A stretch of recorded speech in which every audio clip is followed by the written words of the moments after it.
নিজেকে একটা মরুভূমিতে চিন্তা করেন।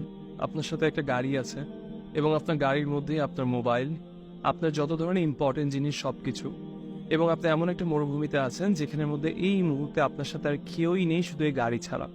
আপনার যত ইম্পর্টেন্ট জিনিসপত্র আছে সবই গাড়ির মধ্যে, এবং আপনার এই গাড়িটা হারিয়ে গেল কোনো কারণে অথবা চুরি হয়ে গেল, এবং আপনার আর কোনো অপশন নেই কারোর সাথে কমিউনিকেট করার। কেমন লাগবে? আপনার নিজেকে হতাশ মনে হবে না? ঠিক সেই মুহূর্তে হতে পারে আপনি চিন্তা করছেন যে আপনি এখন মারা যাবেন, আপনি আকাশের দিকে তাকিয়ে আছেন, অপেক্ষা করছেন আপনার মৃত্যুর জন্য। তখনই আপনার হঠাৎ করে গাড়িটা আপনার কাছে ফেরত আসলো।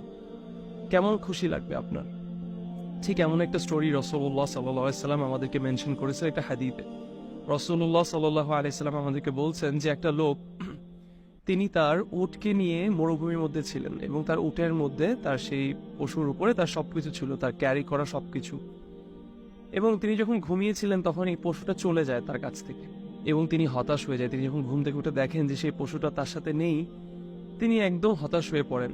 টু দ্য পয়েন্ট দ্যাট তিনি মনে করেন, তিনি মৃত্যুরই অপেক্ষা করা শুরু করেন। তিনি মনে করেন যে তার আর কোনোই আশা নেই, এবং তিনি মৃত্যুর অপেক্ষা করতে করতে তিনি ঘুমিয়ে যান।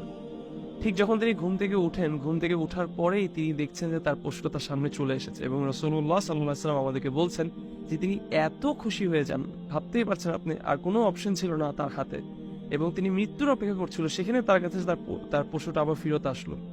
তো তিনি এতটাই খুশি হয়ে যান যে তিনি খুশি হয়ে বলে ফেলেন যে আল্লাহ, তুমি আমার গোলাম এবং আমি তোমার রব, এবং সেটা ভুলে বলে ফেলে। এতটাই খুশি হয়ে যায় যে সে এরকম একটা কুফরি কথা বলে ফেলছে।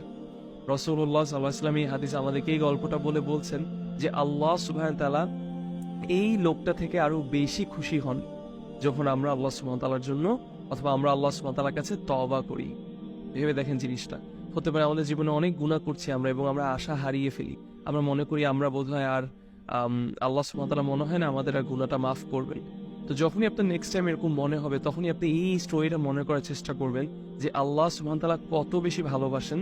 আপনি তওবা করেন এই বিষয়টা নিয়ে, আপনি আল্লাহর কাছে ফিরে যাবেন। এই বিষয়টা আল্লাহর কাছে কতটা পছন্দনীয় যে এই গল্পটা থেকে আমরা রিলেট করতে পারছি যে আল্লাহ সুবহানাহু ওয়া তাআলা কত বেশি খুশি হন যখন আমরা আল্লাহ সুবহানাহু ওয়া তাআলার কাছে তওবা করি।